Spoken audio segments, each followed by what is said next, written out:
morning. My name is Jill Carl. My family and I have been members for about 14 years, and I'm honored to be here today to share my story with you during this year's Stewardship campaign. So in August, my family traveled to Glacier National Park, and our plan was to hike the 11-mile Highline Trail.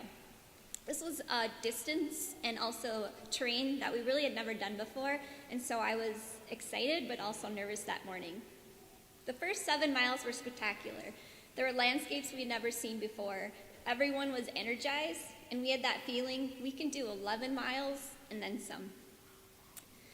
Then came the last 4 miles. You can see in the image behind me, peaks, shades of green, valleys, very incredible, right? The last 4 miles was nothing like that. It was hot and exposed, it was all downhill, and it was very dusty. And there were waist-high berry bushes, and being so close to a bear's favorite snack was really uncomfortable for us.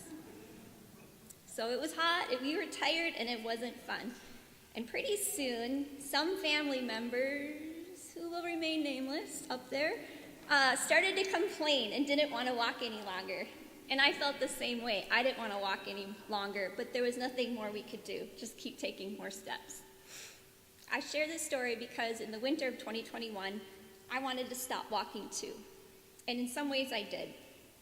I was tired of pandemic life and restrictions, tired of online this and that, Zoom work meetings, school disruptions, tired of scrolling through the news, and to be honest, I was tired of online church. I stopped alongside the trail, you could say, and as part of that, I also stopped church.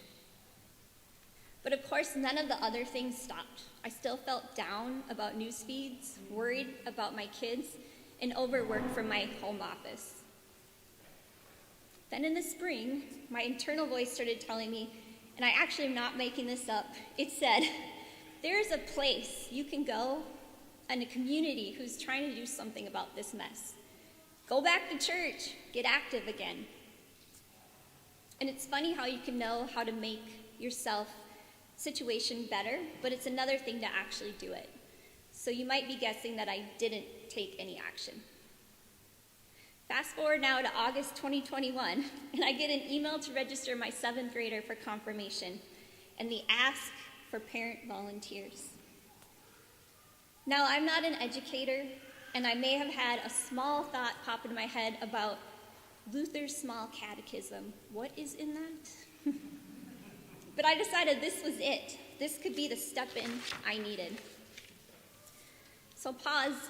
Right now you might be thinking, a few seconds ago you said you stopped church, and now you're going to be a confirmation teacher. That's right. And it's probably enough to unpack in a whole nother temple talk someday. But going forward, the first night of confirmation, we gathered in Mass, and we sat distance. But as I walked into large group, all I felt was warmth as I said hi to this person, hi to that person, and got a Jill, hey, nice to see you. How are you doing? How are you doing? As the year went on, I really enjoyed getting to know the teens and also had a few laughs about the confusion that would still remain even after reading the what does this mean explanation. What I value about Gloria Day is the community. There are folks working for justice, folks looking for ways to solve homelessness and hunger that are inspiring to me. There are folks that want to make a community for our kids and teens. There are ushers and quilters, prayer teams and book clubs, and donut hole donors. The amazing staff cares for each of us, and that is felt by me and I'm sure by many of you. I value Gloria Day because you can make a small tentative step into the community, or you can make a big leap, and you're valued either way. The Stewardship campaign theme is Gather Us In.